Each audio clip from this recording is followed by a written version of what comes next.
Muy buenas tardes. El CINEACE les agradece que se encuentren conectados en su primera conferencia virtual, la autoevaluación como herramienta de mejora, que estará a cargo del educador uruguayo Pedro Ravela. Para la bienvenida y presentación de esta conferencia virtual, quiero cederle la palabra a Carolina Barrios Valdivia, presidenta del Consejo Directivo ad hoc del CINEACE. A quien cedo la palabra. Carolina, por favor. Muchas gracias, Consuelo. Permíteme saludar a todas las personas conectadas en las diferentes regiones del Perú y también en los países hermanos. Saludar a los docentes y a todos los interesados en la calidad educativa. Desearles que se encuentren bien junto a sus familias en estos tiempos de crisis. Déjenme agradecerles que nos acompañen en este webinario que CINEACE organiza sobre autoevaluación. Y nos preguntamos por qué iniciar con un tema como la autoevaluación. Bueno, sabemos que la autoevaluación es una herramienta poderosa para la mejora. Más aún, que nos ayuda a gestionar los cambios.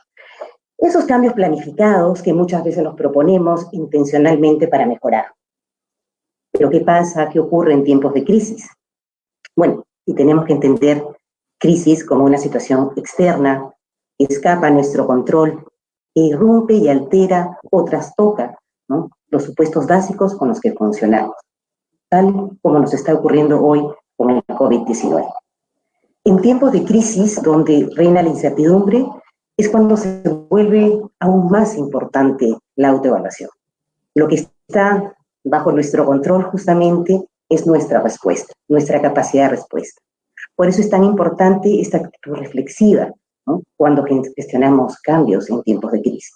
Esta actitud reflexiva que nos ayuda justamente a identificar nuestras fortalezas, a saber cómo nos encontramos, ¿no?, para poder apoyarnos en ellas, en nuestras fortalezas, y también identificar nuestras debilidades. Es muy probable que hayan sido evidenciadas justamente por la crisis. La autoevaluación nos ayuda a aprender de la crisis y nos permite, creo yo, salir fortalecidos de ella. Generar conocimiento frente a una situación que es inédita en este momento para todos y estar preparados también, es cierto, para poder afrontar futuras situaciones. Bueno, para hablarnos de la autoevaluación como una herramienta de mejora y de aprendizaje, yo me permito decir que es un aprendizaje no solamente colectivo, sino también individual. La autoevaluación nos sirve individualmente y colectivamente para mejorar y para aprender. Quiero agradecer profundamente la presencia virtual aquí con nosotros de Pedro Ravela, docente y experto en evaluación, quien va a compartir con nosotros hoy su amplia experiencia. Muchas gracias, Pedro, por estar hoy con nosotros. Estoy segurísima que este espacio será de gran provecho para todos nosotros. Adelante, Consuelo. Muchas gracias a todos ustedes por acompañarnos.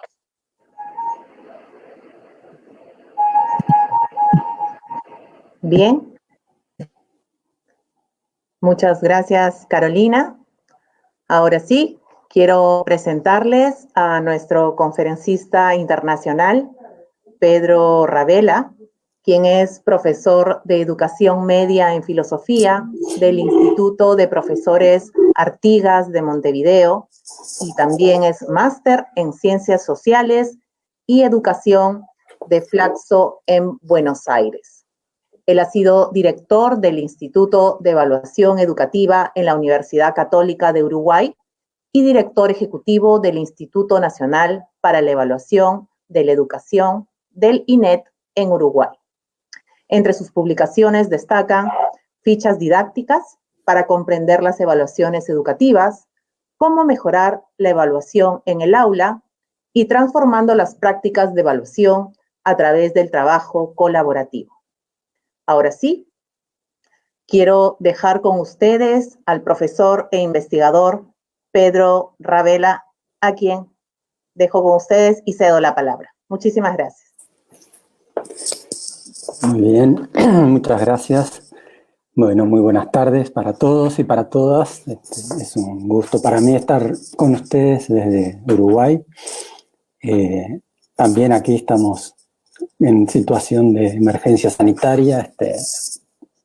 Por suerte en nuestro país está bastante controlada la situación, sé que allí está bastante más difícil, así que les hago llegar mi solidaridad en esta situación que sé que es complicada. Aquí también estamos, igual que ustedes, con la actividad escolar a distancia.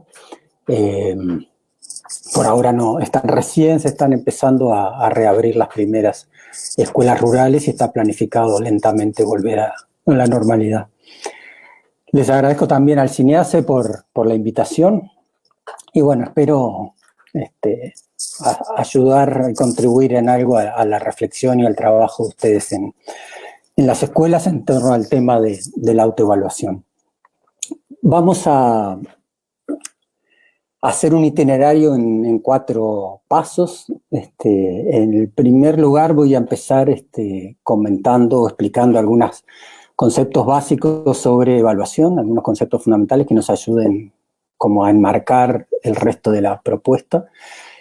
En segundo lugar, voy a repasar algunas de las experiencias que hay a nivel internacional en evaluación de instituciones y en autoevaluación.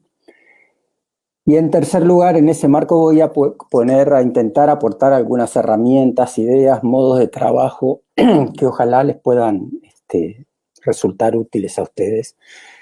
Y al final voy a cerrar con algunas reflexiones sobre las condiciones que son necesarias para poder llevar adelante la actividad de autoevaluación.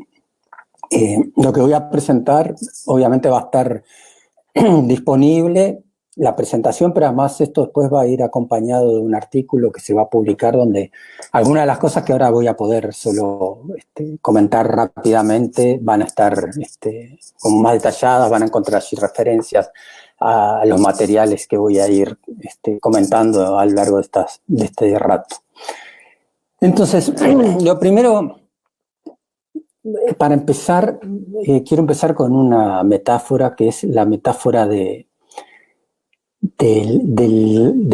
los deportes olímpicos.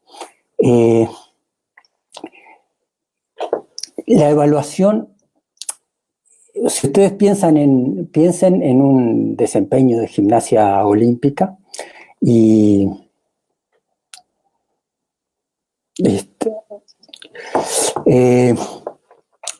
en el que una atleta hace un desempeño y ese desempeño tiene que ser evaluado.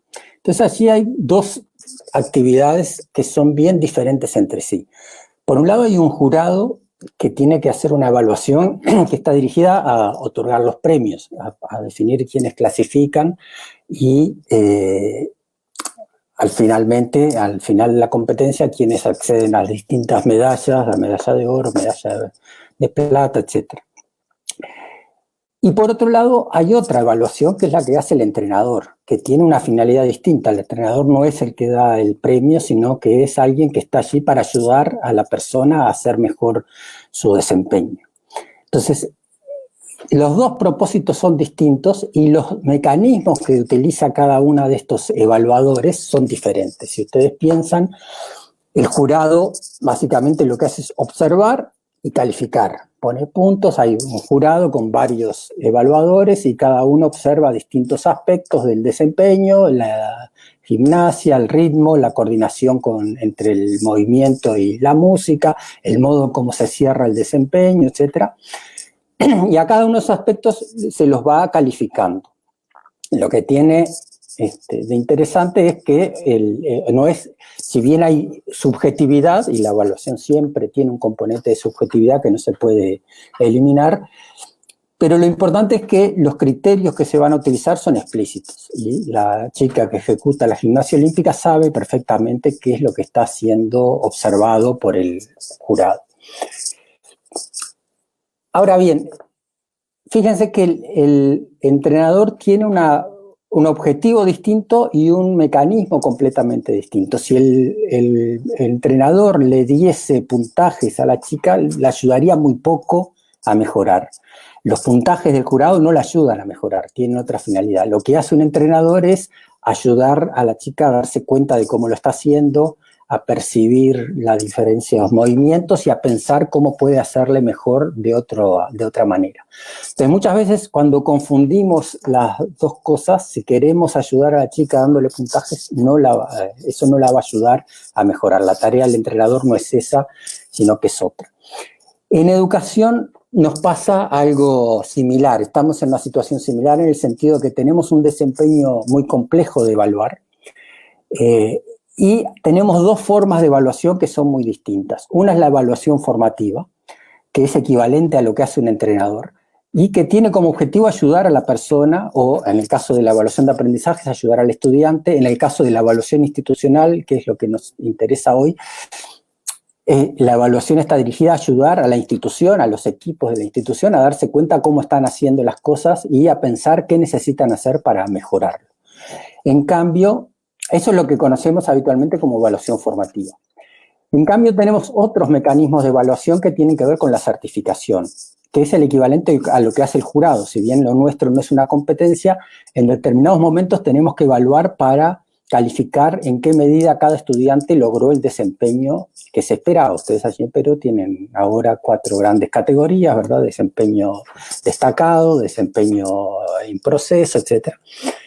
Eso es como un modo de, es el equivalente a lo que hace un jurado, es un modo de valorar al cierre del año lo que cada estudiante alcanzó. Entonces, lo que me importa es que es explicar y enfatizar que estas dos evaluaciones son distintas en sus propósitos y distintas en su lógica. Y esto aplica tanto a aprendizajes como a instituciones educativas, ¿verdad? La finalidad de certificación en materia de aprendizajes tiene que ver, como decía, con valorar lo que los estudiantes lograron. En la evaluación de instituciones, el equivalente a la certificación son aquellas evaluaciones de las instituciones que tienen como finalidad un control administrativo, verificar si la institución está cumpliendo con las normas y con los distintos procedimientos que están establecidos, o una evaluación de certificación muchas veces tiene lugar en el marco del proceso de acreditación donde la institución quiere ser reconocida por tal o cual cosa. Entonces, esa es la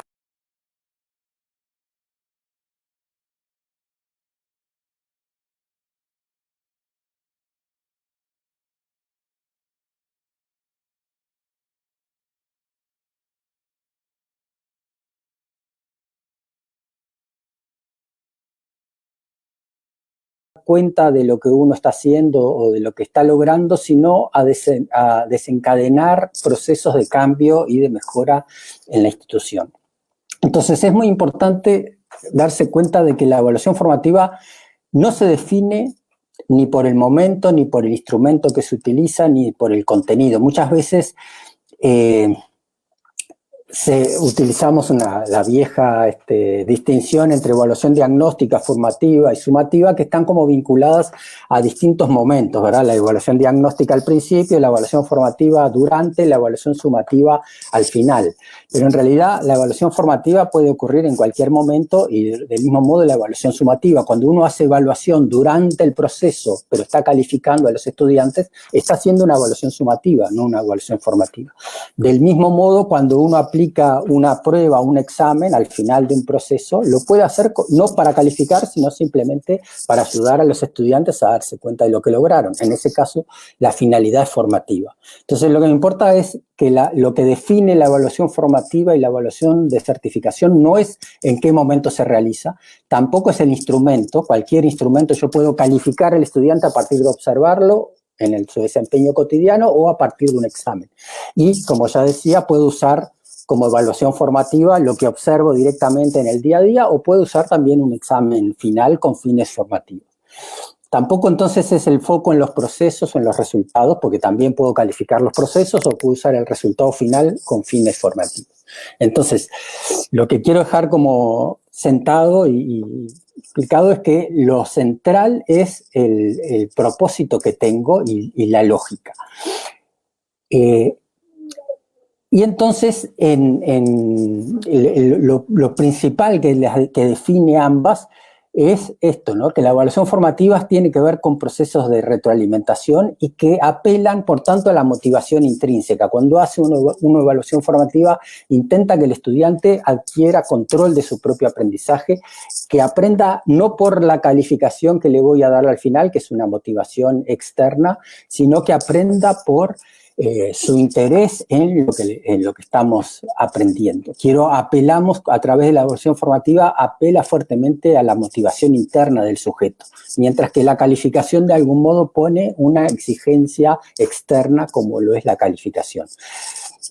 Si bien muchas veces necesitamos, y para muchos estudiantes es necesario tener la instancia de calificación y de exigencia externa, en el fondo lo fundamental que queremos es que los estudiantes quieran aprender y aprendan por el interés de aprender y no para satisfacer con una nota a los papás o a los docentes.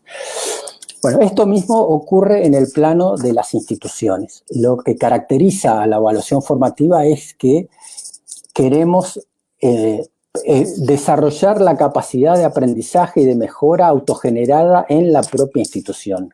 Queremos que es el equivalente a la motivación intrínseca del estudiante. No queremos una evaluación cuya finalidad sea cumplir con lo que me piden de afuera, cumplir con un requisito externo, o cumplir con informar a los papás. No quiere decir que eso esté mal. Muchas veces nos ayuda a tener una evaluación externa o tener el requisito de dar un informe público o de dar cuentas a las familias sobre lo que estamos haciendo. Pero lo importante es que en el fondo, o sea, el problema no es que haya esa exigencia externa, sino el problema se da cuando uno solamente quiere cumplir con la exigencia externa, del mismo modo en que el problema con los estudiantes no es que se preocupen por la calificación, sino cuando esa es su única motivación. Entonces, en la evaluación de instituciones educativas, la evaluación formativa es fundamental, porque lo que busca es propiciar la capacidad de las instituciones, de las escuelas, de los equipos con los que ustedes trabajan, de aprender de su trabajo, porque apelan a la motivación profesional que uno tiene por hacer mejor su trabajo y no simplemente trabajar o hacer un proceso de evaluación para satisfacer a otro. Entonces, en resumen de esta primera parte o este primer concepto que quiero explicitar, lo fundamental, si bien la evaluación externa muchas veces tiene sentido, en última instancia lo que importa es la motivación interna del estudiante y la capacidad de la institución de mejorar y de hacer mejor su trabajo, y para eso es muy importante enfatizar el carácter formativo de la evaluación. Paso al segundo bloque o el segundo paso, que es compartir con ustedes algunas experiencias. Hay un estudio muy importante que tiene 3-4 años de publicado, que se hizo a nivel de la OCDE, donde se analizaron las políticas de evaluación en 25 países, en general países de la OCDE. El país más parecido a nosotros es México, que participó en ese estudio. Y lo que se hizo fue, relevar en cada país cómo son las políticas de evaluación de los estudiantes, del aprendizaje de los alumnos, cómo son las políticas de evaluación del sistema, de los aprendizajes a nivel del conjunto del sistema, lo que sería el equivalente a las pruebas de la OMC allí en Perú, cómo es la evaluación de los docentes y cómo es la evaluación de las escuelas, esto en cada uno de esos países. Y entonces eso es un estudio muy interesante porque permite mirar tendencias y experiencias a lo ancho del mundo.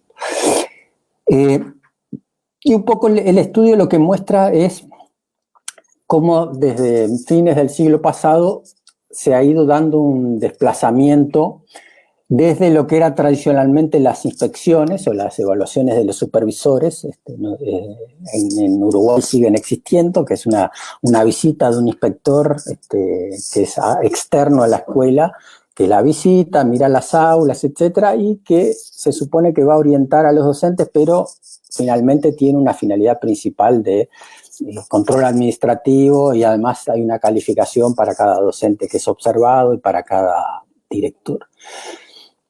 Entonces, de esos mecanismos tradicionales de inspección, que básicamente estaban dirigidos a controlar que las instituciones cumplieran con las normas, con la asistencia, con los procedimientos establecidos.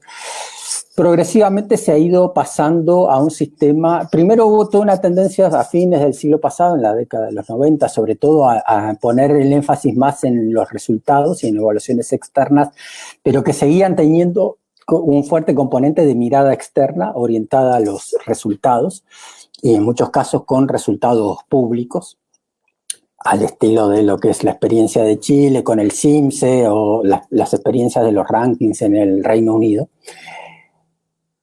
Y lo que se vio con eso, o sea, un primer movimiento que fue de supervisar o evaluar los procedimientos a evaluar los resultados. Pero aún en este paso, lo que se constató es esto, como que no se lograba producir una dinámica de mejora en las instituciones se preocupaban básicamente por el ranking. Y así empezó a surgir todo un movimiento hacia la autoevaluación, que por un lado buscaba promover la capacidad interna para evaluarse, pero al mismo tiempo lo que se vio fue que era muy importante mantener el énfasis en los resultados, y en ese sentido, que es un poco pero se los empezó a usar con fines formativos, que es un poco la experiencia que tenemos aquí en Uruguay con las pruebas a gran escala, lo mismo que tienen ustedes allí con la UMC, que son pruebas nacionales, pero que no tienen por finalidad establecer un ranking o controlar a las instituciones, sino más bien servirles de elemento de información para su propio trabajo interno. Entonces, la tendencia como más reciente que hay, que muestran estos estudios de la OCDE, o que hay a inicios del siglo XX, es ese movimiento hacia enfoques más centrados en la autoevaluación institucional, pero a la vez vinculadas al análisis de resultados de evaluaciones externas, sobre todo de resultados. O sea, de evaluaciones externas de los resultados, de los aprendizajes de los estudiantes. Si bien esto es en una parte de los países, pero hay otros países, como en particular Inglaterra, que sigue, o otros muchos, ¿no?, que siguen teniendo un énfasis en la evaluación externa y en los resultados con finalidades de rendición pública de cuentas. Pero hay en este momento como esas dos, o sea, hay un énfasis de todos en términos de mirar los resultados, pero algunos más orientados a la evaluación externa, a la rendición de cuentas públicas, etcétera, y otros más orientados a que eso sea un insumo más o un elemento más en los procesos de autoevaluación institucional dirigidos a mejorar la capacidad de las instituciones. Ese estudio, que como les digo es bien interesante, genera una serie de ventajas y de riesgos de la evaluación externa. Lo que muestra es que la evaluación externa muchas veces sirve como oportunidad para la reflexión. Genera el hecho de que una institución tenga que presentarse un proceso de evaluación externa o dar cuentas públicas, puede generar procesos de revisión dentro de la institución, puede generar intercambio con otras instituciones y dentro de la propia institución, pero muchas veces consume mucho tiempo. Muchas veces la energía se destina más a la evaluación que a mejorar el propio trabajo. Se genera muchas veces estrés dentro de la institución o bien por los resultados externos o bien por cumplir con una cantidad de procedimientos y de requisitos. Y muchas veces eso redunda en que se descuide la enseñanza y el aprendizaje. Y muchas veces la evaluación, cuando no está movida por el interés interno de la institución, termina siendo como una especie de ejercicio de cumplir administrativamente con un requisito para obtener ciertos recursos o para obtener reconocimiento público. Muchas veces la mirada excesiva en indicadores cuantitativos y en resultados numéricos termina llevando a la institución a enfocarse en mejorar eso y no en mejorar su trabajo sustantivo. Y además terminamos reforzando una concepción punitiva de la evaluación, que la reproducimos luego nosotros con los estudiantes, ¿verdad? Que es la evaluación como un elemento de control externo, de cumplir con una obligación, como un castigo. Y en ese sentido, uno de los abordajes interesantes que tiene el estudio que además es una experiencia, bueno, que yo la conocí hace mucho tiempo por otro lado, porque estaba en curso desde mediados de los años 90, que es el modelo que desarrollaron en Escocia los supervisores, que frente a la experiencia que ellos veían en el Reino Unido, en Inglaterra, de una evaluación muy orientada al ranking de resultados y a la rendición pública hacia las familias, ellos intentaron como combinar las dos cosas. Y entonces generaron un dispositivo de evaluación que empezaba por la autoevaluación. Ellos generaron un conjunto de indicadores que debían observar las escuelas, y lo que hacían era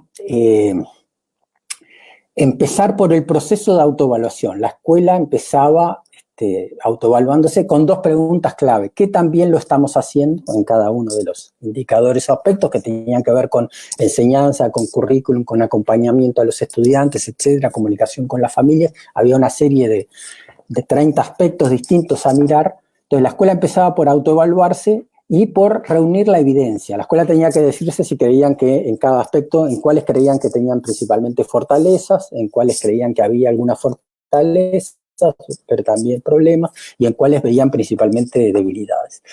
Y lo que hacían luego era justificar eso. ¿Por qué? ¿Cómo sabemos? ¿Por qué decimos esto? Y allí ellos reunían evidencia para dar cuenta de por qué creían que ciertas cosas estaban haciendo bien y otras mal, cuáles eran sus fortalezas, cuáles sus debilidades. Y a partir de eso venía la evaluación externa. O sea, el equipo de supervisores venía durante 2 semanas a visitar la escuela, y allí se combinaban la mirada externa con lo que la escuela había autoevaluado.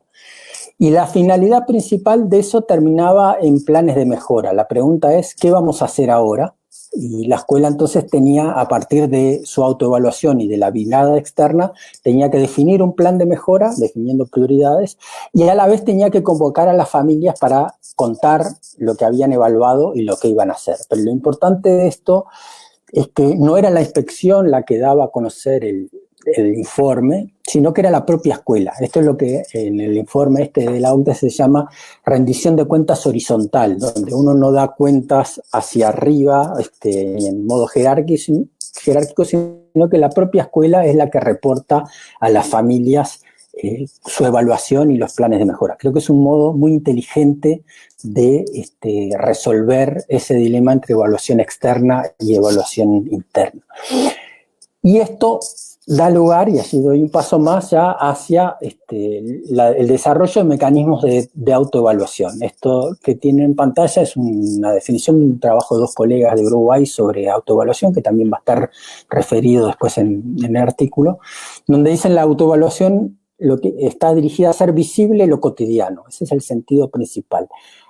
Y hacerlo visible, porque hay una cantidad de cosas que hacemos, y empezando por los propios aprendizajes de los estudiantes, que son difíciles de ver si uno no genera dispositivos para visualizarlos, que pueden ser pruebas, pero no solo pruebas. Hay muchos modos de ver qué es lo que los estudiantes están aprendiendo y de comunicarlo a las familias. Estamos muy habituados a hacerlo con pruebas y calificaciones. Tenemos que idear otros mecanismos. Y esa visibilidad hacerla a partir del análisis de los propios docentes y de los equipos de trabajo de la institución, no tanto desde la prueba externa o desde la evaluación externa, sino hacer el trabajo de generar esa información y esa visibilidad desde la propia escuela. Y en eso, una de las claves es que eso hay que hacerlo colectivamente, no es algo que uno pueda hacer solo, sino que implica un trabajo en equipo dentro de la institución. Estos procesos de autoevaluación han tenido distintas experiencias en América Latina. Allí enumero algunas muy rápidamente, después van a estar más desarrolladas en el artículo. En Costa Rica tienen desde hace mucho tiempo un modelo de evaluación de la calidad de la educación. En Argentina, en Ecuador, hay un modelo de trabajo de los colegios jesuitas y de muchos de los colegios de Fe y Alegría que se llama Sistema de Calidad en la Gestión Escolar. En México han tenido varias experiencias de trabajo en autoevaluación. En general, ninguna experiencia es permanente, mientras que en los países como Escocia hace 25 años que tiene un modelo y que han trabajado en general en esta región, ustedes saben, nada es demasiado estable. Cada cambio de gobierno implica en general cambios en en los modos y en las políticas. Entonces, muchas de estas experiencias no han tenido continuidad, pero son algunas de las que creo que son interesantes. Las voy a comentar muy brevemente, solo para el título, con el fin de poner un marco a lo que estoy diciendo y al paso siguiente que vamos a dar sobre herramientas de trabajo en las escuelas. El de Costa Rica, simplemente decir que en realidad, al igual que en el caso de Escocia, con alguna diferencia, el proceso de autoevaluación está metido en un proceso más amplio que termina en una auditoría. Muchos de los enfoques de evaluación combinan, como les decía, las dos cosas, autoevaluación con evaluación externa. En el caso de Costa Rica es un proceso, el de la autoevaluación, que está enmarcado en un informe final de auditoría y que incluye también un plan de mejora. Tiene bastante parentesco con el énfasis de los escoceses. El modelo de Argentina de indicadores para la autoevaluación institucional. Pedro, ¿me escuchas? Fue desarrollado por UNICEF y es interesante porque se hizo en muchas provincias y en una cantidad. Participaron a lo largo de una década, sí duró entre el 2007 aproximadamente al 2017. Participaron unas 2.000 escuelas primarias, 600 secundarias, 500 de educación inicial. Y aquí ellos ponen énfasis como en dos líneas de trabajo paralelas, que es lo que pueden ver ustedes allí en este diagrama. Por un lado, la dimensión más de gestión escolar, y entonces allí el énfasis está en elaborar un plan de acción para la institución, mientras que el otro eje es el pedagógico, que está más orientado en la formación de los docentes desde la práctica y mejorar las modalidades pedagógicas. Y siempre teniendo el foco principal en mejorar aprendizaje. Pedro, y Ecuador disculpa. tomó de algún modo como inspiración este modelo de IACE y desarrolló un modelo más como no estandarizado, pero común a todas las instituciones. Definió 4 grandes instrumentos que fueron un relevamiento de opiniones de los padres de la familia, una reconstrucción de la historia del establecimiento, que es una de las cosas que me parece interesante, que parte de la evaluación es que el establecimiento recupere y reconstruya su historia en los últimos 5 años, algo que muchas veces no hacemos. Bueno, depende también de la estabilidad de los equipos docentes y demás. Un relevamiento de resultados de aprendizaje de los estudiantes y un relevamiento de procesos internos de trabajo en la institución. Entonces tomaron esos 4 grandes focos y generaron un instrumento para cada uno de ellos. Y como dicen, es un proceso que se lidera desde el centro educativo, pero puede a veces incorporar miradas o ayudas externas de otras instituciones o de equipos de supervisión, etc. En el caso de Perú, me imagino, sería el equivalente a los especialistas locales de la SUGEL. Sería como el equivalente de gente que podría acompañar o ayudar procesos de autoevaluación en las instituciones.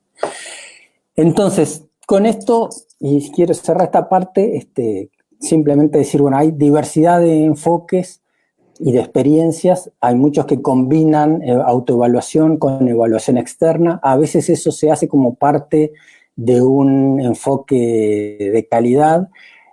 Hay diferencias en cuanto al grado en qué medida uno aporta desde fuera y predefine instrumentos, como es el caso de Ecuador o el caso del modelo de UNICEF, que genera una serie de recursos para que las escuelas los utilicen, y en otros casos se hace más un énfasis en que todo el proceso sea definido desde la escuela. Sobre todo, bueno, Nueva Zelanda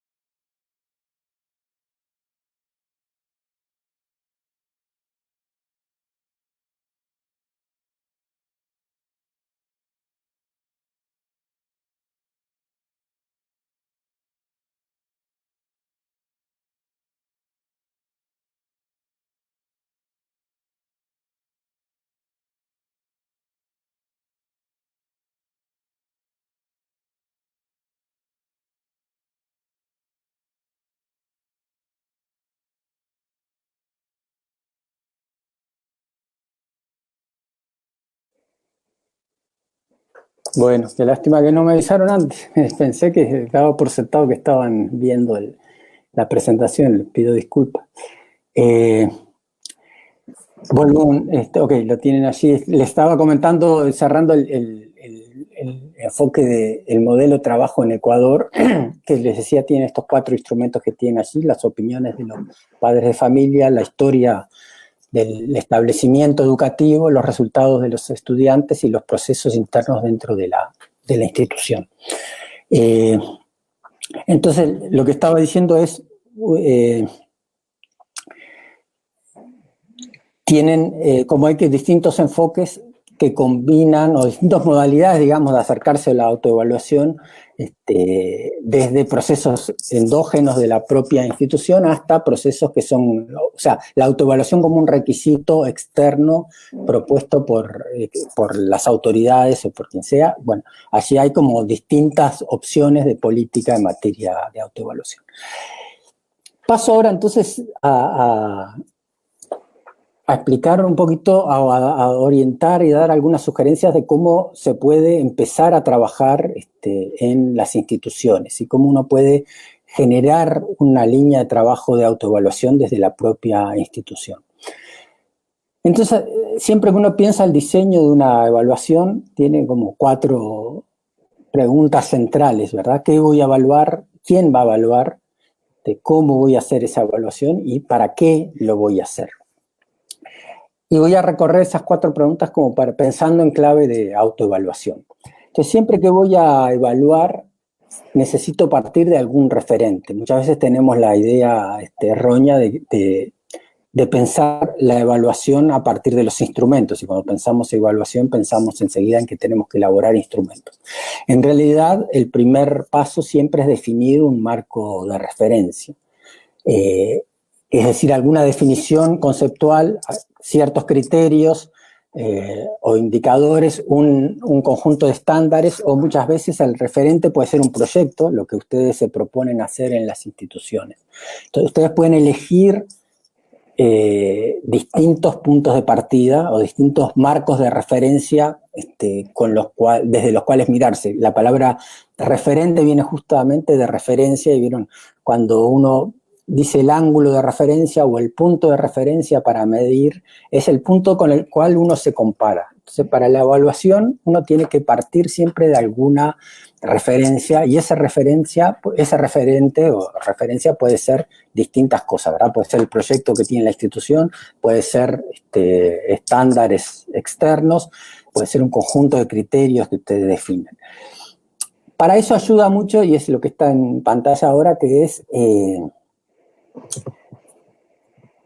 tener como un mapa, digamos, de los aspectos que es importante observar. Este que ustedes tienen allí es el de las 2 colegas que les mencionaba hoy, Beatriz Picarón y Adriana Cariaga, que lo que tiene es como 6 grandes aspectos o dimensiones, que todos relacionados con un foco principal, que es el aprendizaje que le damos a los estudiantes, la formación.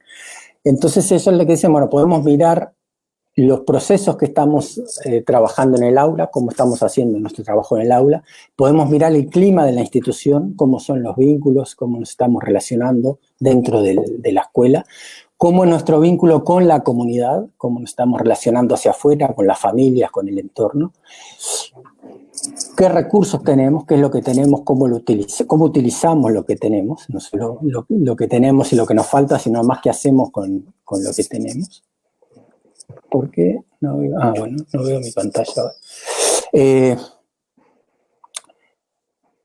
Y podemos mirar la dimensión del liderazgo, cómo estamos funcionando, y podemos mirar los resultados. Entonces podemos mirar distintas cosas, podemos hacer una barrida, digamos, la autoevaluación puede partir de mirar el conjunto y como identificar fortalezas y debilidades en cada uno de estos grandes aspectos, o puede de entrada empezar directamente en un foco, y podemos no pretender una mirada global a toda la institución, sino enfocarnos en alguno de estos aspectos. Eso depende de las características y la realidad de cada institución.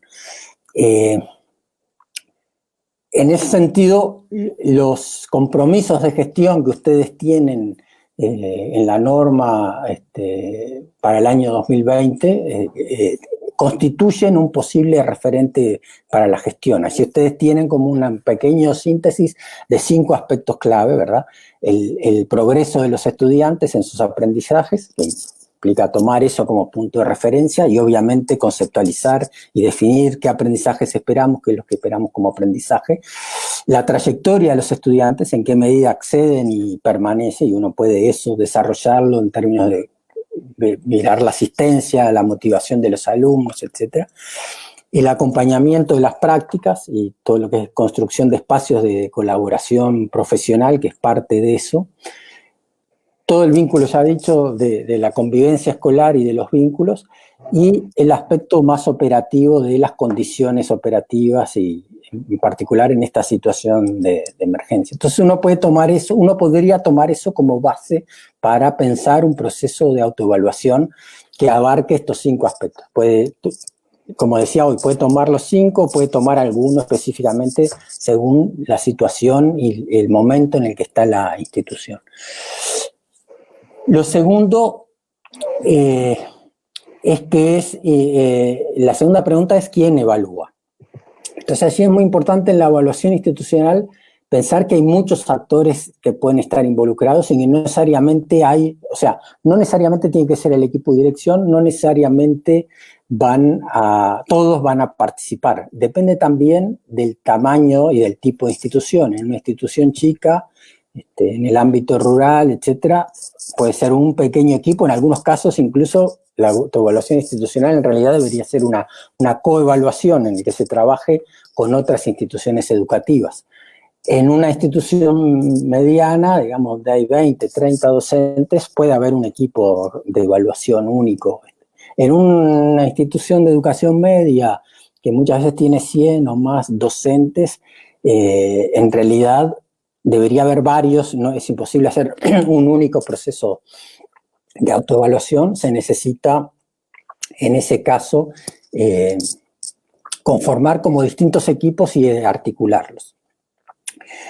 Y siempre es importante, en el quién evalúa, tener como la mirada, por lo menos de los padres y de los estudiantes. O sea, no es simplemente la autoevaluación, un ejercicio que hacemos los docentes, sino que implica mirar la perspectiva de otros. Y a veces ayuda a tener mirada externa, como decía hoy, de un especialista externo, de una institución externa, de una ONG, o incluso de otras escuelas. O sea, esto de coevaluarse, de desarrollar procesos conjuntos, y así como las universidades, hay lo que se llama evaluación de pares, donde vienen especialistas de otra universidad a revisar un programa, el programa de una carrera.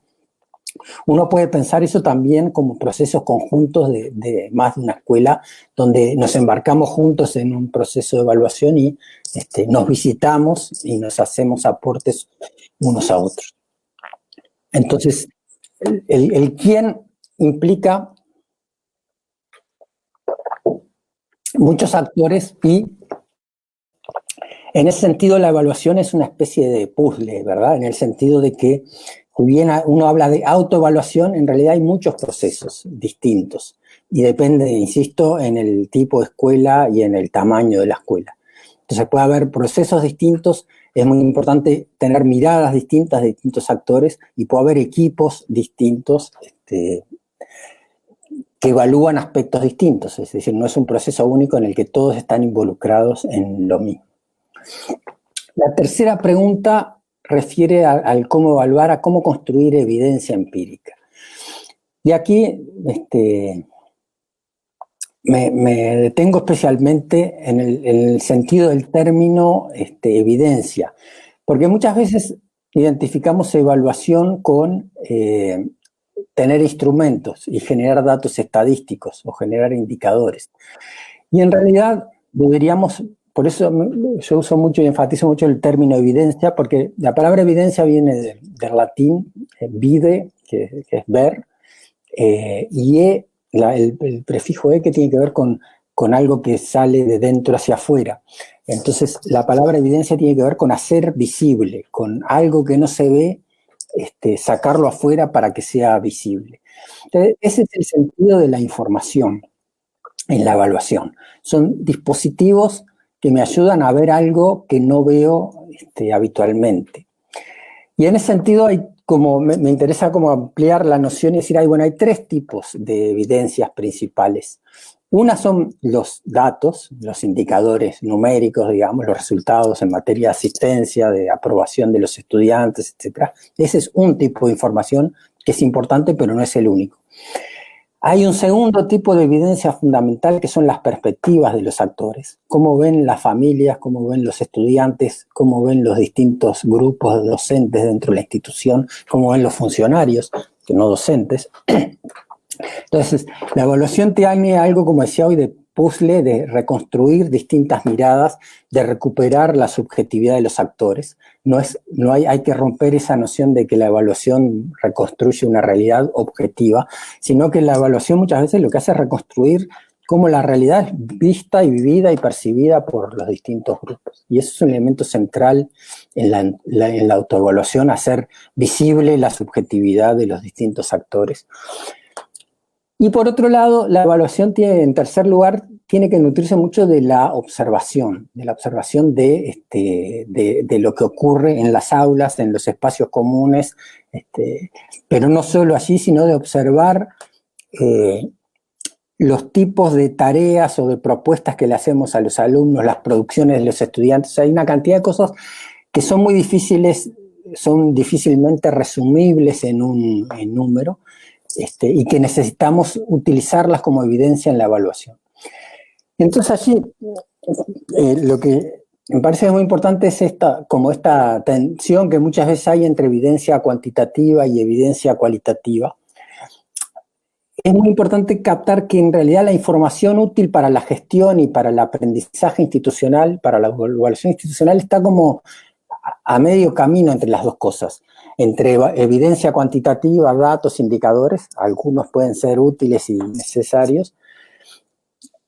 Y por otro lado, la evidencia cualitativa, que también la evidencia puramente cualitativa, la que utiliza un investigador antropológico, no me sirve, porque no puedo construir decisiones a partir solamente de relatos o de registros en video de una clase. Tengo que esa información de alguna manera sistematizarla. Entonces necesito hacer como un tipo de información que combine los dos aspectos. Y de nuevo, depende de las instituciones. En una institución muy grande puede ser útil tener ciertos indicadores cuantitativos. En una institución pequeña no tiene sentido. En una escuela chica no necesito hacer una estadística o una encuesta entre los alumnos o una estadística de asistencia, porque simplemente sé quiénes son los alumnos que vienen regularmente y quiénes no.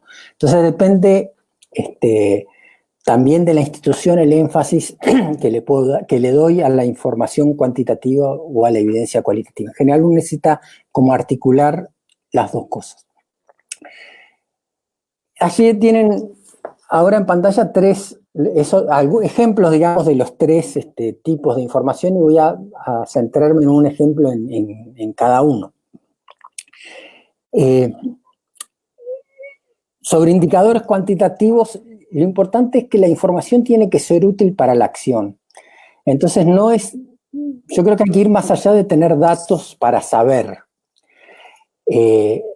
Como decía recién, si la institución es muy grande, me puede servir tener datos de asistencia para identificar grupos donde tengo problemas, etc. En una institución pequeña no necesito esa estadística, ya sé quiénes son los alumnos a los que tengo que acompañar.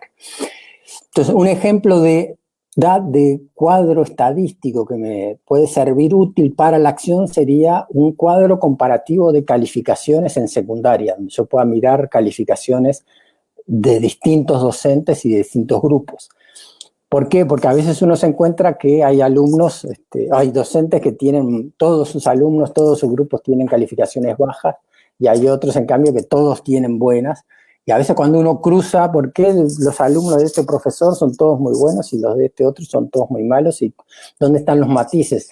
A veces un cuadro de calificaciones de ese tipo sirve como disparador de una discusión sobre los criterios que estamos utilizando a la hora de calificar a los alumnos. Entonces, un ejemplo de datos puestos al servicio de un proceso de cambio dentro de la institución. El tercero, de luego me detengo en el 2, pero luego en materia de observación, Allí me interesa destacar como ejemplo el análisis de lo que se llama análisis de artefactos, es decir, el análisis de las consignas que proponen los docentes o de ejemplos de producciones de los alumnos. Uno puede, por ejemplo, hacer un trabajo de sistematizar con los profes qué son ejemplos de un alumno, de un trabajo destacado en nivel esperado, en proceso o en inicio de cada uno de sus estudiantes.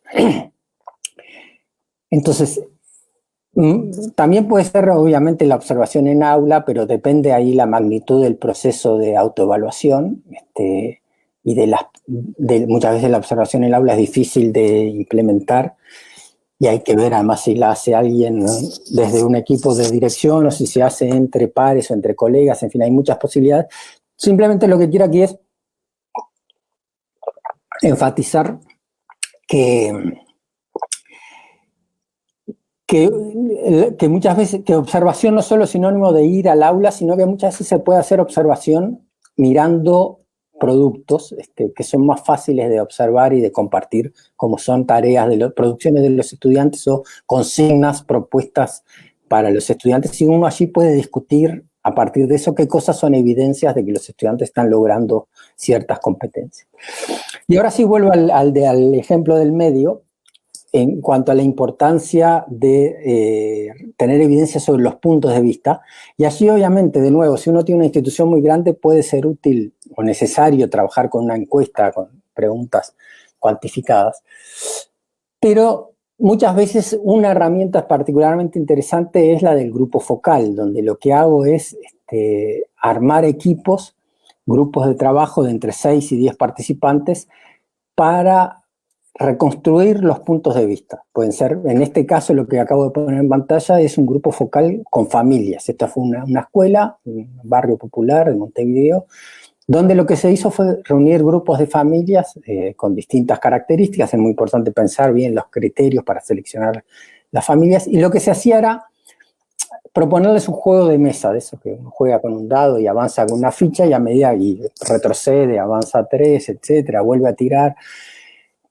Entonces, a lo largo del juego, en algunas casillas, cuando alguien caía en esa casilla, sacaba una tarjeta, y esas tarjetas tenían preguntas, las que jugaban eran las mamás, obviamente, o los papás, y entonces tenían que responder la pregunta. Entonces, allí esas 4 cosas que tienen en pantalla son ejemplos de esas tarjetas. Antes a mí no me gustaba de esta escuela pero ahora, entonces, le tocaba esta tarjeta y hay que responder eso. Decir algo que le gustaba, que antes no le gustaba de la escuela, pero ahora cambió. O en qué se diferencia esta escuela de las otras, o 2 cosas que al hijo le gusten de la escuela, o qué se dice en el barrio, en la vecindad, acerca de los maestros de la escuela. Entonces, estas eran formas como de ayudar a la expresión de las familias y de reconstruir un poco su mirada y su perspectiva sobre la escuela. Y esto era una dinámica de trabajo en que la conducía una maestra, se hacía un registro y luego se transcribía una parte, y luego se organizaba esta información como para analizar el vínculo entre la escuela y la familia. Entonces, estos 3 ejemplos acabo de poner de cómo usar distintas fuentes de evidencia empírica en ese sentido, de elementos que no para cumplir con un formato de evaluación, sino que me sirvan para pensar lo que estamos haciendo y me ayuden esto a hacer visible aspectos de la realidad de la escuela. Y cuarta pregunta, ¿para qué se evalúa? Que de cierto modo está respondida desde el principio, ¿verdad? El proceso de autoevaluación, yo decía, tiene como finalidad principal generar procesos de mejora. Pero en concreto, ¿qué quiere decir eso después? ¿Para qué uso la información? Entonces allí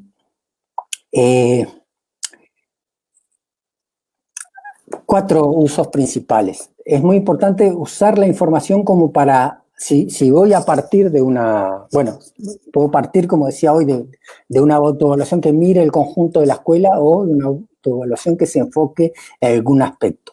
Entonces, la evaluación, como digo, la información me tiene que ayudar a mirar fortalezas y debilidades, y luego me tiene que ayudar a identificar qué hacer, ¿no? Y para eso, para decidir qué voy a hacer y en qué áreas, necesito comprender qué cosas cómo se generan los problemas. Entonces, un modo de usar la información es construir lo que se llama un diagrama de espina de pescado. No pretendo que lean esto que está en pantalla, simplemente para mostrarle la estructura, donde tengo a la derecha un casillero principal que define un problema, y luego hacia la izquierda voy desarrollando 4 casilleros, cada uno de los cuales, ahora los voy a mostrar ampliados, cada uno de los cuales muestra un factor que contribuye a generar ese problema, y a la vez, luego, dentro de cada uno de los grandes factores, distintos elementos. Esto es hecho por colegas directores acá en Uruguay, en marco de un trabajo de autoevaluación con directivos. Entonces, este es un directivo que toma como problema central el que está allí en el recuadro azul: las prácticas de enseñanza no promueven los aprendizajes de calidad esperados en un marco de educación inclusiva, y a partir del relevamiento que hizo, identifica 4 factores principales: las metodologías que se utilizan en el aula por parte de los docentes, la formación permanente de los docentes, el estrés en el trabajo docente y problemas en la empatía con los estudiantes. Entonces define un problema, define 4 factores que contribuyen a generarlo. Es importante que el problema siempre de algún modo tiene que referir al estudiante y a los aprendizajes, que como decíamos es el sentido último del proceso de evaluación. Y es importante que los factores sean factores sobre los cuales la institución puede operar. O sea, no tiene sentido, no ayuda mucho, digamos, o sea, uno tiene que conocer el contexto, obviamente, en el que trabaja, pero si el diagnóstico del problema, los factores del problema son todos ajenos a lo que la escuela puede modificar, por ejemplo, ciertas limitaciones en las condiciones de vida de la población que no están fuera del alcance de uno, la autoevaluación no va a servir de mucho. Entonces es muy importante que los factores sean factores sobre los cuales la institución puede operar, por lo menos en parte, como son estos 4 que propone la directora. Y luego, para cada uno, aquí elijo uno que es el relativo a la empatía, ellos como que identifican más dificultades a partir del análisis que hicieron. Por ejemplo, dicen, bueno, la dificultad para desarrollar la empatía se ve en que los docentes muchas veces les cuesta tener en cuenta la diversidad del alumnado, más allá del discurso. Muchas veces solo lo tienen en el discurso, pero en realidad no consideran la diversidad de los estudiantes que tienen dentro del aula. O muchas veces los docentes solo buscan los problemas en el otro, en el afuera. O sea, el problema de aprendizaje es un problema de los estudiantes que no se esfuerzan, o de las familias, pero no miran las debilidades de su propia propuesta, o la tendencia a no tener en cuenta, o no conocer, no considerar el contexto del que proviene el alumno. Entonces, ese gran factor que es el relativo a la empatía, a su vez lo desagregan en estos otros 3, y eso es lo que conforma ese diagrama de espina de pescado. Entonces, con esto lo que quise ilustrar es cómo la información tiene después que volcarse y contribuir a comprender mejor los problemas, de modo que la evaluación no sea simplemente, o el plan de mejora no sea simplemente un conjunto de actividades por hacer cosas, sino que tengo que tener una construcción del problema como para decidir qué es lo que hay que hacer y qué puedo cambiar y cómo. Cierro esta parte diciendo que es importante elegir un punto de partida.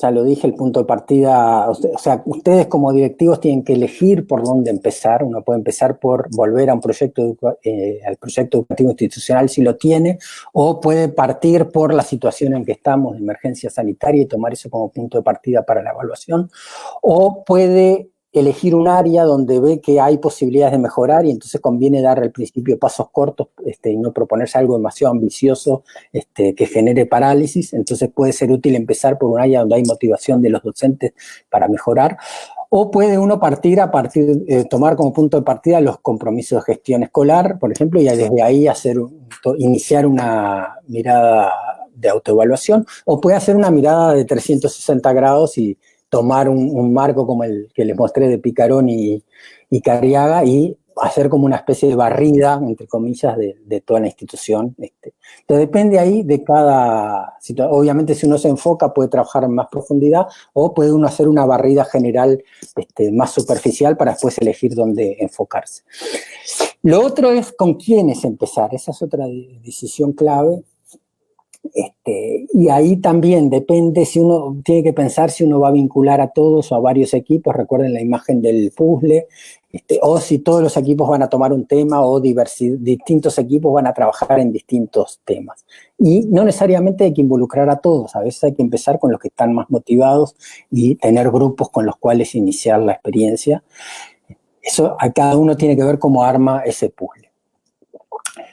Paso entonces a la última parte, que es simplemente tener en cuenta algunas condiciones para que esto sea viable. O sea, la autoevaluación no se puede forzar, es muy importante que haya un ambiente de confianza, es importante crear ambiente de cooperación dentro de la institución, si no hay eso es muy difícil, a veces hay que construirlo a través de la evaluación, pero entonces conviene empezar de a poco. Es muy importante contar con el tiempo, allí hay cosas que no dependen de nosotros, hay que hacer lo mejor que pueda con lo que uno tiene. Obviamente una de las principales limitaciones es la falta de tiempo para el trabajo fuera del aula, dentro del trabajo docente. Muchas veces el trabajo docente solo está contemplado lo que hace dentro del aula y es muy difícil. Cualquier proceso de autoevaluación requiere tiempo fuera del aula, requiere tiempo de trabajo en equipo y esos tiempos hay que ver cómo se proveen.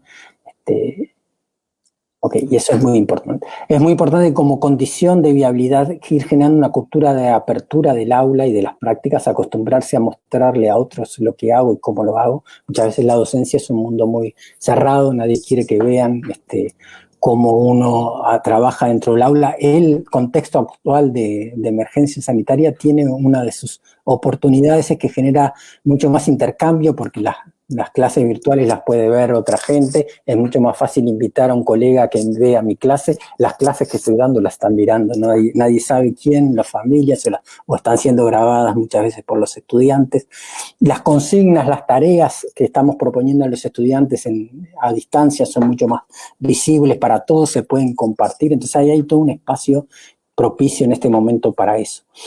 Y es muy importante la conducción de la dirección para liderar el proceso y para dar visión de hacia dónde vamos, ¿no? Es muy difícil sostener un proceso de autoevaluación si la gente no ve que hay conducción y que hay rumbo. Entonces, así me detengo en esto un minuto más. Es muy importante el rumbo y el liderazgo del director. En este proceso es muy importante que la gente vea que hay continuidad, que hay constancia, que hay un cronograma de trabajo, que no son cosas aisladas. Entonces, en ese sentido es muy importante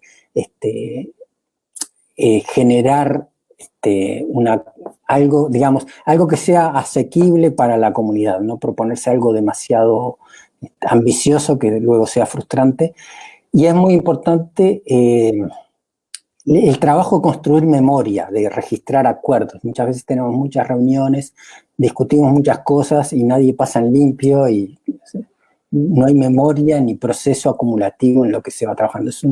El que eso ocurra es una responsabilidad del director, no quiere decir que el director lo haga, pero es importante pensar quién va a hacer eso. Y es algo que hay que, la autoevaluación es algo que hay que incorporar como un proceso continuo dentro del modo de trabajar en las instituciones. Muy rápido, riesgos, hay que evitar. Muchas veces la autoevaluación tiene el riesgo de ser autocomplaciente porque somos nosotros mismos los que nos estamos evaluando. A veces al revés, nos autoflagelamos y usamos la evaluación para decir o para percibir todo como que está mal. Depende de cada equipo, nos podemos ir para un lado o para el otro. Hay un riesgo que es el de que los procesos de evaluación institucional requieran un exceso de trabajo y se terminen siendo como algo que hay que cumplir, que uno se pierda en la información y termine siendo un trabajo más administrativo que de mejora. Es muy importante en ese sentido que la autoevaluación esté articulada con mecanismos de la vida cotidiana, que sea incorporado a nuestro modo de funcionar en la escuela, en la institución.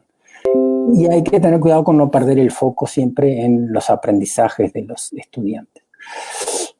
Y para terminar, simplemente repasar esto de que les decía hoy, de que la situación de emergencia es una oportunidad para iniciar, puede ser una oportunidad, como se decía al comienzo, para pensar o iniciar procesos de evaluación. Uno puede pensar cómo traducir los compromisos de gestión en la situación de emergencia, cómo conduce la convivencia en el ámbito virtual, cómo da seguimiento a los alumnos, qué hace uno con las trayectorias de los alumnos, sobre todo con los que no participan o están vinculados. Hay acá en Uruguay hay una cantidad, supongo que en Perú también, de experiencias de escuelas, de estrategias distintas para llegar a los alumnos que no tienen conectividad, etcétera. Hay una cantidad de cosas que están haciendo los docentes, porque además muchas escuelas siguen dándole alimentación, las familias van a la escuela a buscarle la alimentación, en fin, hay distintas formas de escuelas que están armando clases virtuales, clases en el patio presenciales, guardando las distancias de vida para ayudar a los alumnos a que aprendan cómo conectarse y cómo usar plataformas virtuales, en fin. Entonces hay mucho que es, o reconfigurar en este escenario todo lo que es el acompañamiento. Hay una cantidad de cosas de acompañamiento a los docentes y de intercambio entre los docentes que ustedes pueden utilizar. Pueden aprovechar, digamos, los recursos virtuales para generar esos espacios de colaboración. Como decía, hay muchas posibilidades de acompañar equipos a través de reuniones de Zoom. Uno probablemente se puede reunir mucho más ahora de lo que lo hacía antes. Ya mencioné lo de la visibilidad de las prácticas y es muy importante el registrar lo que estamos haciendo en este contexto de emergencia, o sea, registrar cómo estamos comunicando a los estudiantes, con qué frecuencia participan, qué tareas les estamos proponiendo. O sea, toda esa dimensión del registro es muy importante hacerla. Termino entonces con esta viñeta que es del año 99 en Cuadernos de Pedagogía de España. Dice: ¿sabes? Lo mejor de la autoevaluación de centros es que parte de un compromiso colectivo del grupo de profesores en torno a la idea común de trabajar en equipos y a la calidad. Y lo peor, le pregunta el otro profe, dice: pues eso mismo, que necesita de un compromiso colectivo del grupo de profesores para trabajar, etc. En el fondo esto es que es primero el huevo o la gallina. O sea, para hacer autoevaluación necesito que haya equipo, que haya colaboración, que haya espíritu de trabajo en equipo. Pero a la vez, la autoevaluación puede ser la herramienta para generar esa cultura de trabajo en equipo. Entonces tengo que ver cómo manejo las dos cosas. Y entonces con eso simplemente me despido diciéndoles que hay como tres miradas muy importantes. La mirada hacia adentro, esto de autoevaluación, pero no perder de vista la importancia de mirar hacia afuera lo que están haciendo otros y de mirar hacia adelante cómo mejoramos. Espero termino por aquí porque queremos tener un espacio para que yo pueda recibir alguna de las preguntas que ustedes hayan ido haciendo a lo largo de este tiempo a través del WhatsApp. Espero entonces haber aportado algo a que ustedes puedan pensar en cómo trabajar la autoevaluación en sus instituciones y como les decía, esto después va a estar esto más como desarrollado con un poquito más de amplitud por escrito en un artículo que va a estar publicado. Les agradezco mucho la atención y le paso entonces la palabra a Consuelo.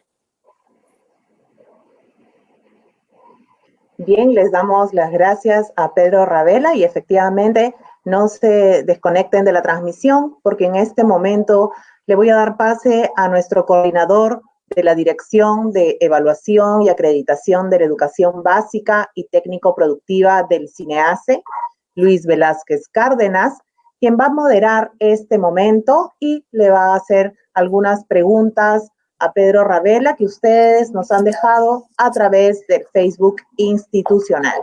Así que dejo con ustedes a Luis Velázquez, quien va a iniciar este segmento. Gracias. Gracias, Consuelo. Buenas tardes, colegas. Buenas tardes, buenas noches. En realidad, sí, tenemos una serie de preguntas que nos hacen de distintas partes del país y del extranjero, y que voy a pasar a socializar, voy a pasar a leer algunas de ellas. No creo que tengamos el tiempo para responderlas a todas, pero tenemos como que dos grandes inquietudes, una relacionada con la evaluación en un contexto como el que vivimos actualmente, la evaluación en un contexto de pandemia, de aislamiento. Y entonces, por ejemplo, María Elena Velarde Gálvez nos pregunta cómo evaluar formativamente a distancia en un contexto de pandemia, ¿no? Por su parte, Rodríguez Apolitario, en la misma línea, también pregunta cómo implementar la evaluación de aprendizajes en la educación a distancia, qué experiencias de la retroalimentación presencial se pueden adaptar a la evaluación a distancia. Tenemos así mayormente preguntas vinculadas a el proceso de evaluación de aprendizajes de los estudiantes en un contexto de educación a distancia, en un contexto no presencial, cómo implementar este proceso, ¿no? Y por otro lado también tenemos un grupo de preguntas relacionadas a cómo llevar a cabo procesos de autoevaluación institucional cuando también se tiene procesos educativos en un contexto de educación a distancia, ¿no? ¿Cómo es que se debe evaluar? ¿Qué estrategias serían recomendables tanto para la evaluación de aprendizajes como para implementar la autoevaluación institucional? Eso sería por el lado del contexto actual que vivimos, que es obvio que existen muchas preguntas, y quisiera que en ese sentido nos comentaras desde tu experiencia, Pedro, ¿qué nos podría recomendar? ¿Cómo es que se podría abordar tanto la autoevaluación para los aprendizajes como la autoevaluación institucional en este contexto actual por el que estamos viviendo? Y luego pasaré a leerte algunas otras preguntas también relacionadas ya de manera muy general, pero creo que esta primera parte sería muy importante que nos compartieras algunas de tus opiniones con relación a la autoevaluación, tanto de aprendizajes como institucional, en contextos como los que actualmente vivimos. Muy bien. Bárbaro, muy interesante. Lo primero, sobre la evaluación en este contexto, sobre todo la evaluación de los alumnos y la evaluación formativa. Allí la clave es que el contexto en cierto modo, nos obliga a salir de la clase como explicación por parte del docente, si bien uno puede dar ciertas clases virtuales a través de una plataforma o a través de distintos mecanismos, pero yo creo que lo que nos requiere esta situación es enfocarnos mucho más en el trabajo de los alumnos, en que ellos trabajen incluso en equipos, trabajando colectivamente, compartiendo vía WhatsApp o vía distintos medios, pero implica uno como ponerse a pensar más, no tanto en lo que quiero explicar, en los temas que voy a dar, sino en qué actividades pueden hacer los niños o los adolescentes, dependiendo de la materia y del tema, tanto con cuestiones cotidianas en el hogar, en la casa, como cosas que estén a su alcance, como búsquedas cosas de las que seguramente ustedes deben tener allí una cantidad de ejemplos, pero de gente que, por ejemplo, que hace teatro a través de la web o les manda consignas a los niños para que representen y los niños tienen que hacer un video en la casa representando una cosa y enviarla de vuelta al maestro. Hasta, no sé, trabajos de investigación sobre cuestiones vinculadas a la pandemia, sobre otra gente que le ha pedido a los niños trabajar en huertas. O sea, hay una cantidad de cosas que uno puede hacer que implican que el alumno, que implican enfocarse en el rol protagónico del alumno, no tanto en explicarle contenido o pasarle materia. Y que eso en realidad para la evaluación formativa es una virtud en el sentido de que, claro, depende obviamente, todo esto depende después siempre de las edades, ¿no? Y dependiendo de cada edad. Yo lo que he visto con niños pequeños es que muchas veces los maestros con niños en educación infantil y demás les piden que le manden de vuelta videos en el que leen un cuento, en fin, distintas actividades con los papás, etcétera. Alumnos más grandes obviamente puedan hacer otra cantidad de cosas, y lo interesante es que pueden enviar producciones, informes, un textito con conclusiones, una página, lo que sea, y uno allí lo que puede hacer mucha evaluación formativa en el sentido de darle devolución a los estudiantes sobre lo que hicieron. Obviamente, como siempre, requiere tiempo, pero no solo en el sentido de que uno también puede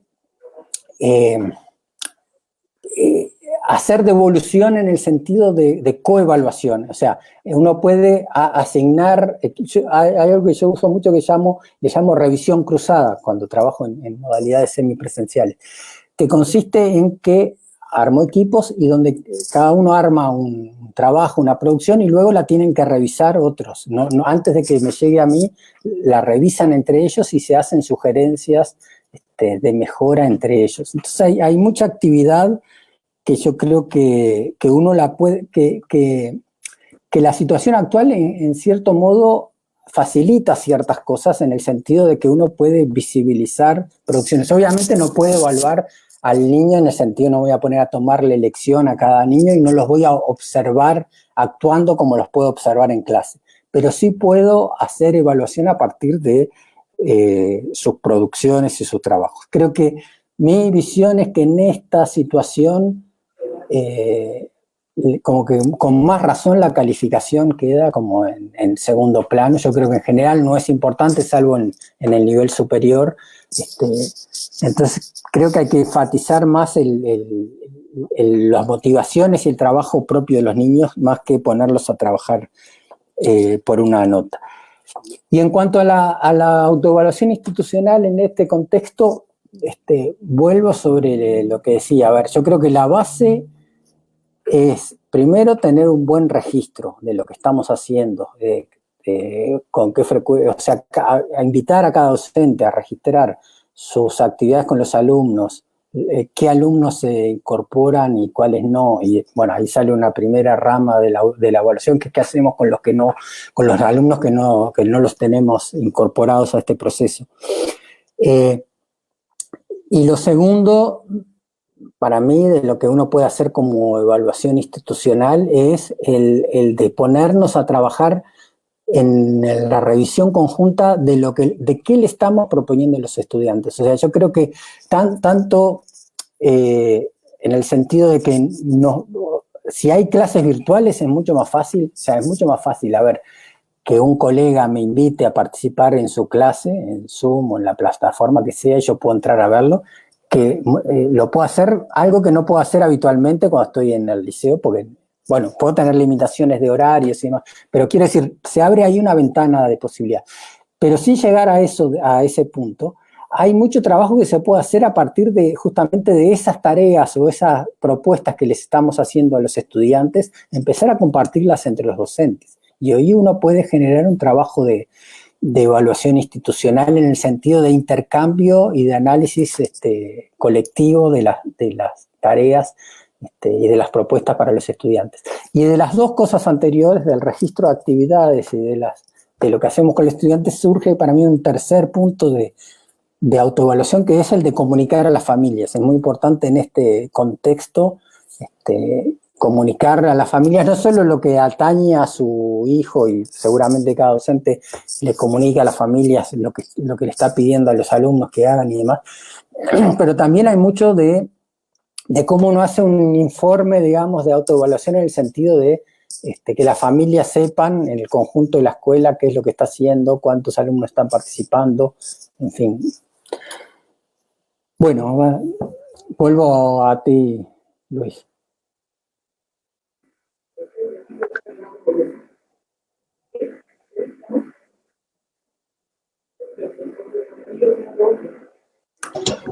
Hola. Sí. Sí, por otro lado tenemos algunas otras preguntas saliendo ya de este contexto y nos preguntan acerca de qué estrategias se pueden implementar para lograr o mejorar la motivación intrínseca. Se estimula a los maestros a través de un bono de acuerdo a resultados de evaluación estandarizada. ¿Consideras que este tipo de motivación externa ayuda a la evaluación formativa? Eso tiene que ver con la motivación intrínseca. De otro lado, también nos preguntan si hablamos de una evaluación formativa que retroalimenta, la evaluación certificadora no se tendría que dar al final del año, ya que de esta manera se pueden medir desempeños y no a medio año. Y finalmente, una de las preguntas interesantes nuevamente que se vuelve a repetir es cómo es que se puede desarrollar procesos de autoevaluación en este contexto, y cómo es que la dirección y otros grupos, la mirada externa, qué papel juegan estos otros grupos en un proceso de autoevaluación.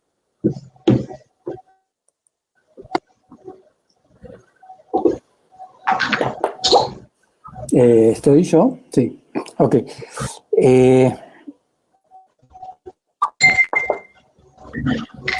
Motivación intrínseca, sí, y bono. Claro, o sea, obviamente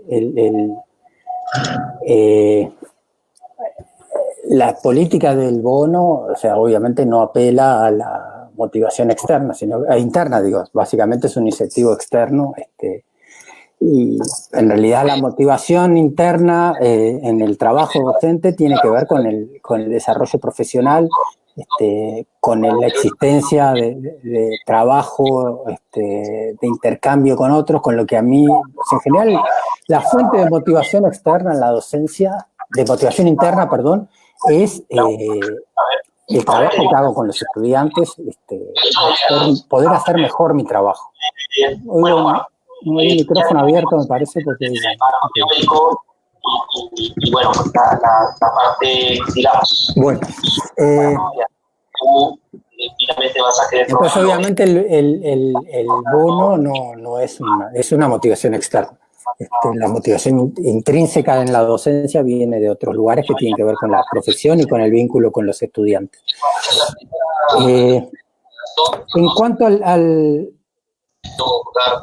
proceso de autoevaluación, la mirada externa, allí hay, como, insisto en lo que decía, la mirada externa puede venir de distintos... de la desintermediación, fundamentalmente, ¿no? Que es, hay un micrófono abierto. O sea, se sabe, pero no se han demostrado... La mirada externa puede venir de otras instituciones, y eso implica ponerse en el contexto actual de emergencia. Uno podría trabajar intercambiando, por ejemplo, haciendo instancias como de mirada, de que una escuela comparte y mire lo que está haciendo otra. Creo que tal vez no es el momento para eso, para intercambio horizontal, porque en general una escuela ya bastante tiene con sacar adelante su trabajo y dar seguimiento a sus alumnos como para poderse mirar lo que están haciendo otros. Tal vez en este momento lo que puede ayudar más como mirada externa es lo que puedan aportar, por ejemplo, en el caso de ustedes, especialistas de UGEL que visiten, se interioricen, visiten virtualmente, aunque sea, ¿no? Pero digamos que se tomen el trabajo de mirar lo que está haciendo la escuela, de mirar cómo la escuela está registrando la información, de pensar pensar con las escuelas cómo están dando seguimiento a los estudiantes. A ver, les comento la experiencia que tenemos aquí en Uruguay, por lo menos una de las que yo participo, es una de que le llamamos visitas virtuales entre centros educativos. Hoy a la tarde tuve una, por ejemplo, temprano, que consiste en que un directivo, se planifica una reunión por Zoom. Entonces un directivo es el anfitrión, digamos, que recibe en su centro educativo. En el caso de hoy fue un liceo de una localidad del interior de Uruguay, una escuela secundaria. Y nos conectamos varios, éramos 8 o 10 personas. Yo estaba como acompañante, tutor, digamos, pero había otros directores de otras instituciones, éramos 10 personas. Y el directivo anfitrión, digamos, el que nos recibía, presentó mínimamente la institución y nos compartió cómo estaban trabajando con los docentes, cómo él estaba haciendo el acompañamiento a sus docentes y a la vez cómo los docentes y los lo que nosotros llamamos en Uruguay ascriptos, que es una especie de orientador pedagógico de los estudiantes, cómo estaban haciendo el seguimiento de cada alumno, tenían una serie de datos, por ejemplo, alumnos que se vinculaban todas las semanas y que estaban haciendo todas las tareas y que participaban en las plataformas, alumnos, porcentaje de alumnos que en estos 2 meses nunca se habían conectado, que eran un 4%, una cosa así, o sea, en general tenían, y estrategias que tenían desde virtuales hasta en algunos casos sobres con tareas que le mandaban al comercio de la localidad para que los papás lo recogieran allí y lo llevaran a sus niños, en el caso de alumnos que no tenían conectividad en el lugar que estaban. Entonces, la visita esta virtual consistía en un primer espacio de unos 40 minutos en que el anfitrión nos compartió todo esto y luego una ronda de preguntas o de sugerencias de los demás. Los demás le pedíamos preguntas aclaratorias o le hacíamos sugerencias de lo que veíamos. Muchos directores compartían ellos cómo lo estaban haciendo ellos en sus centros, pero todo estaba centrado en el anfitrión. Y luego se cerraba con un rato final que el director terminaba de exponer y después queda abierta la posibilidad de que cada uno le envíe por escrito, por WhatsApp o por donde quiera otras devoluciones. Pero este es otro ejemplo, digamos, de cómo en el contexto actual uno puede hacer intercambio entre pares o miradas externas a la institución, en este caso entre directivos, en el marco de la virtualidad. Bien, te paso, Luis.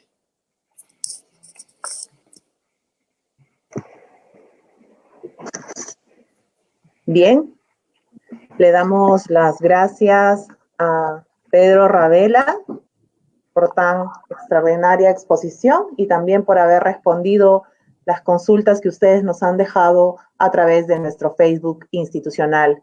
Y ahora, para el cierre y las conclusiones, quiero dejar las palabras de la directora de Evaluación y Acreditación de la Educación Básica y Técnico-Productiva, a la doctora Ángela Reimer Morales. Ángela, buenas noches. Buenas noches, Consuelo. Buenas noches, participantes. Pedro Ravela nos ha planteado algunas temáticas claves respecto a lo que es la autoevaluación institucional, aspectos muy relevantes.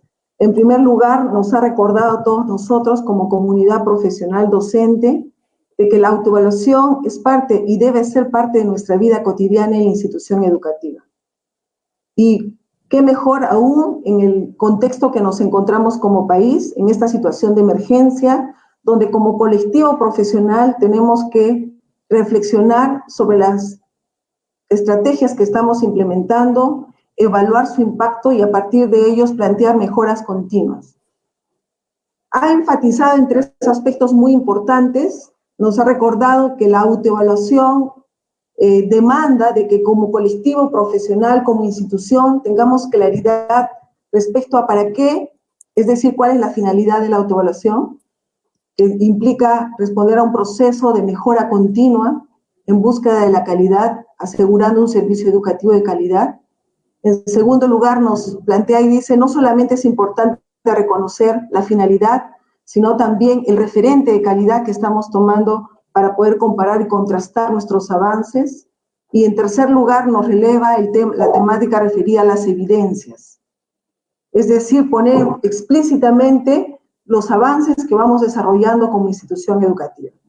En un segundo punto, Pedro nos revela que la autoevaluación institucional es formativa, puesto que es una fuente de conocimiento y aprendizaje, puesto que podemos identificar claramente qué tenemos que mejorar, cómo lo tenemos que mejorar, e identificar progresivamente nuestros avances e insertarnos en una cultura de mejora y de capacitación formativa a nivel del proceso enseñanza-aprendizaje, a nivel de la gestión de la institución educativa. También tenemos que ser coherentes y promover una evaluación formativa. Por ello, queridos colegas, la autoevaluación es relevante en el día de hoy, puesto que nos va a hacer que nosotros como colegas, como comunidad profesional, nos insertemos en una cultura de mejora continua, que es lo que ahora el país nos demanda. Quiero aprovechar en esta oportunidad agradecerles por su participación y de igual forma invitarlos a que sigamos reflexionando como comunidad profesional a nivel de todo nuestro país para que nuestras instituciones educativas cada vez brindemos un mejor servicio y nosotros como colectivo profesional estemos satisfechos de nuestro desempeño. Muchas gracias, queridos colegas, y los invitamos para una siguiente oportunidad porque este tema todavía nos va a seguir relevando otros subtemas que ayuden a que nosotros como instituciones educativas sigamos en búsqueda de la mejora de la calidad. Gracias. Bien, le damos las gracias a Ángela Reimer. Gracias por habernos acompañado esta tarde en nuestra primera conferencia virtual e internacional, la autoevaluación como herramienta de mejora, en la que nos acompañó el conferencista internacional Pedro Ravela. Los invitamos a que siga visitando nuestro fanpage en Facebook para que puedan conocer más novedades. Hasta pronto.